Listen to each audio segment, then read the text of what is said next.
We've made it to the third and final economic system, the community-centered economic system.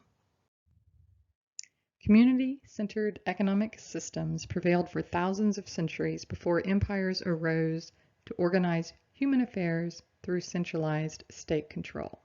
So to remember how this all fits together chronologically, we start with these community-centered economic systems, the primitive tribes. Then we evolved into the empires. That was one of the first state-centered economic systems. And when the empires collapsed in the West, we had the fall of the Roman Empire in the year 476, and that meant no state and essentially no markets. So then you were back into a community-centered system, which we will talk about in this chapter, which is feudalism. And also from earlier chapters, we have learned how feudalism gives way to mercantilism. And then mercantilism, which is a state-centered system, allows the prerequisites and the infrastructure that is needed for capitalism to be set up, and then mercantilism will give rise to capitalism.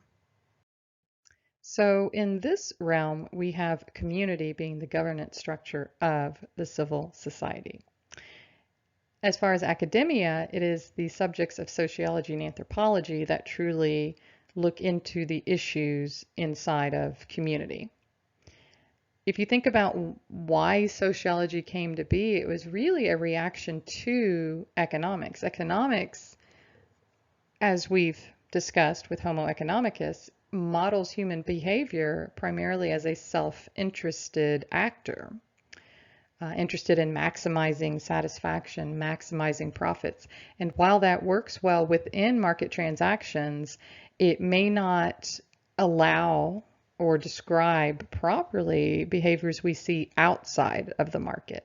So sociologists sees that self-interested model as potentially threatening what holds communities together, because communities are not about maximizing your own self-interest, but it's more these other ways that they are bonded together through trust, through emotional bonds, a sense of morality. And there is concern that if we pursue non-market activities in the community with that self-interested lens, that you're essentially not valuing what is keeping communities together, and that could lead to a rise in alienation. The specific examples of community-centered economic systems that he gives us through history are the primitive tribes, then feudalism, we've mentioned both of those, and then he brings in something called social anarchism, which, as he describes it, would include the utopian systems that we have read in a previous book. So looking at primitive tribes first, the activity we could categorize as economic is not occurring in what we would call an economy, and it's certainly not occurring in a market situation. So it is actually being coordinated by custom and tradition. You see communal living, hunting and gathering at a subsistence level, so we're not generating a surplus and worrying about how to use that surplus productively. But even so, there is still some increase in productivity by the tribal living, by the communal living, because people do have different talents. And if you let people who are better at one thing do that, and people who are better at other things do that, you do, through the division of labor, have an increase in productivity compared to someone trying to provide everything by themselves. So these informal codes that are part of the community, part of the primitive tribe, these codes are telling you what your responsibilities are and what your rights are. And in some sense, this can really make you feel satisfied and content with life. You know what your purpose is, you fulfill your purpose. That can be very satisfying because your role is known. Certainly in a market-centered system, you can see people, and maybe you yourself went through it with that period of time where you're like, what do I want to do? What should I be? And it's on the one hand very freeing because you can do what you want to do, but it can also be very overwhelming. So with the primitive tribes, you kind of have the opposite. It's not freeing, you feel very happy if you're lucky that you know exactly what you should do, but you can also feel very constricted because you need to conform to this role.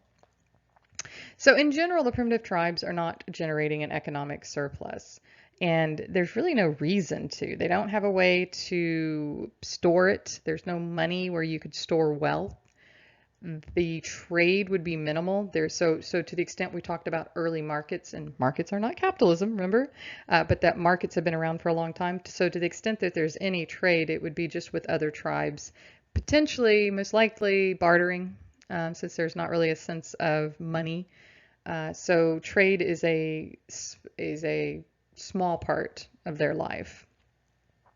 And they have a preference for social and communal activities because this is community centered. That is the area of life that is being emphasized.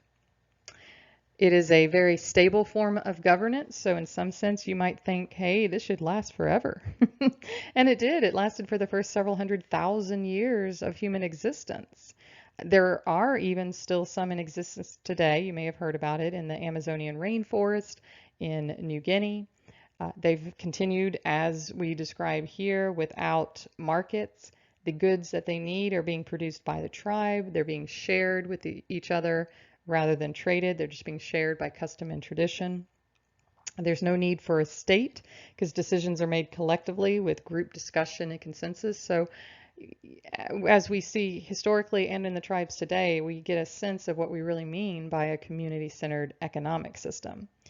Now, what's normally happened in history is these tribes come up against a organized state system like an empire. They tended to lose out and be taken over. So the tribes that they still have in existence today, there is a great effort to protect them from the influence of the economic systems around them. So then the next time we see an community-centered economic system is feudalism. It's coming out of the destruction of the empire. We talked about last time about Charlemagne attempting to create the new Holy Roman Empire, which could be state-centered, but he didn't have the financial means to actually establish a true state-centered system. However, he did provide land, he and his successors provided land to warriors in exchange for their financial support and pledge of military service.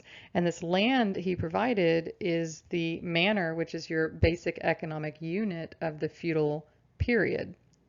So every manor was self-sufficient, so it is a community-centered economic system. So there's just multiple communities at each manor, or each manor was a community, and there's multiple manors.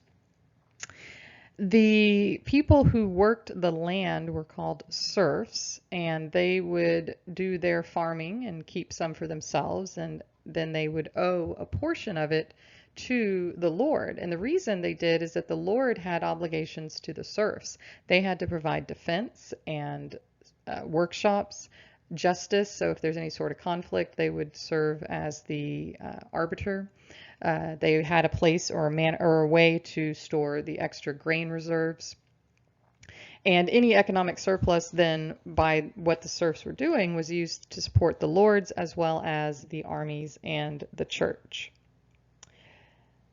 So feudalism, one of its problems is that it's essentially economically stagnant. It lacked economies of scale. You were only going to be the size of the manor, and you have these individual farmers, as opposed to if you think about how agriculture is done today with very few workers and a lot of capital.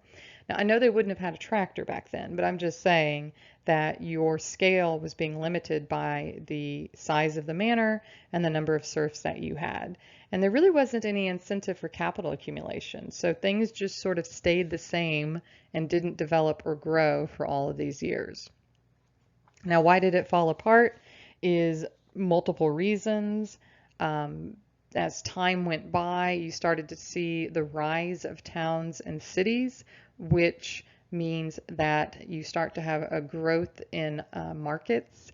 And so you also have long distance trade, items coming from China and just all sorts of places. So this starts to be an alternative way of life to being a serf on the manor.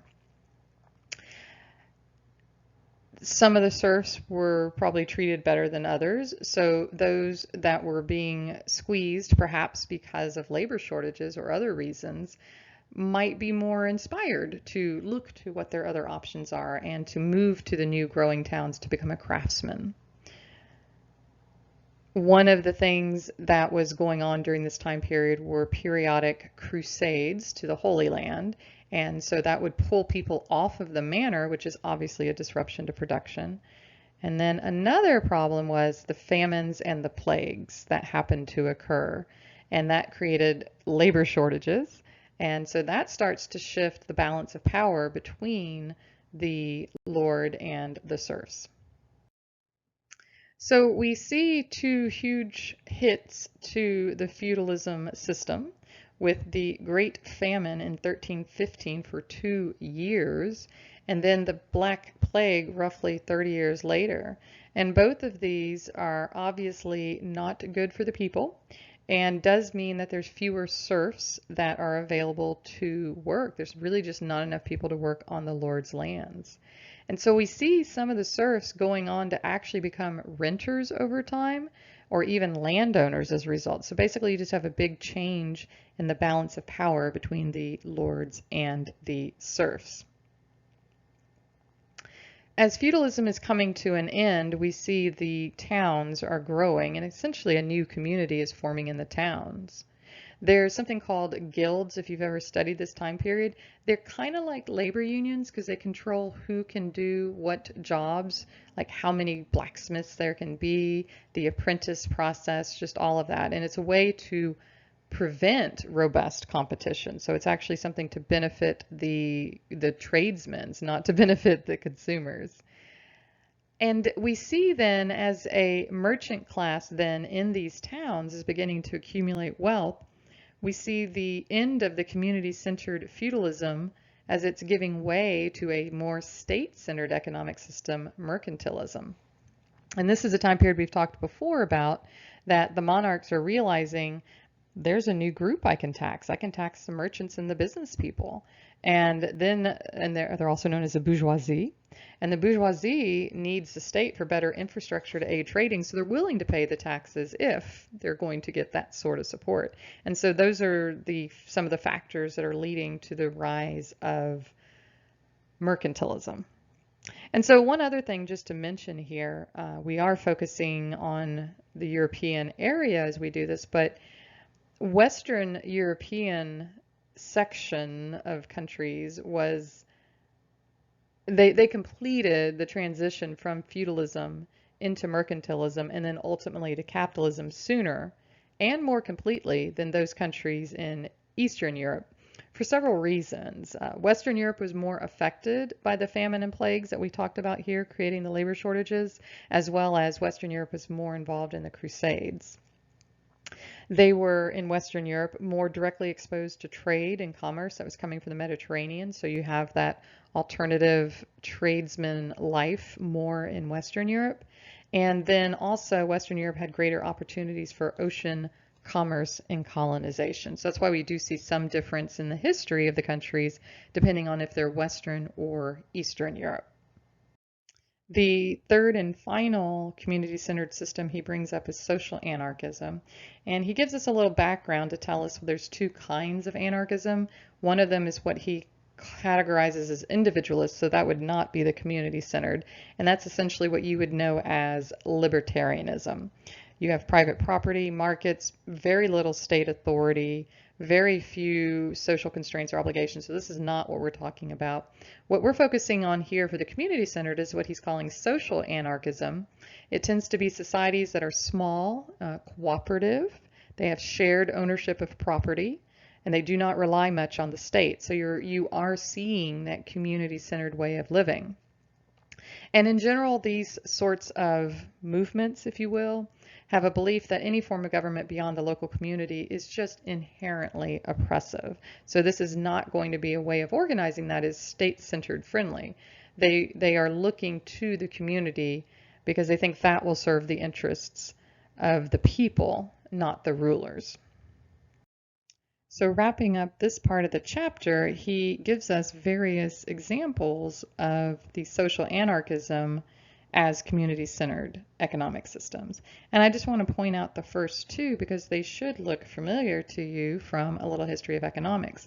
And so what we saw then was this utopian movement was a reaction to all the negatives that were being seen in the rise of capitalism.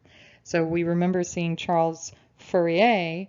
He was the one, he had some wacky ideas if you look into him, and if you haven't already, you should just for entertainment. But he had very specific visions of how these phalanxes would work. But if you look into what he's thinking about, you can see that it's definitely meeting the definition of the community-centered economic system.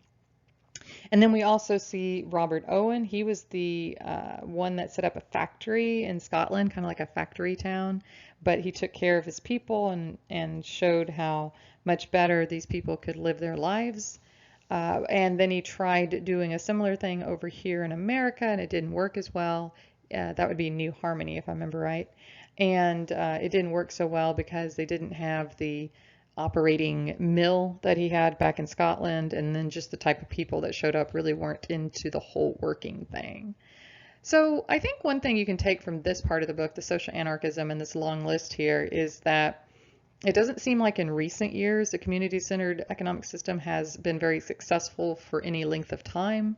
It does seem like it's something that needs to be small. And again, if you do look around, just go Google communes or communal living, you can find existing areas in this country as well, I'm sure around the world, where this is working. But they are very careful and controlled about it. You can't just come join it because you want to. It has to be a mutual decision. So it does, I guess I'm just trying to say it does still exist. It just doesn't seem to exist on any sort of large scale.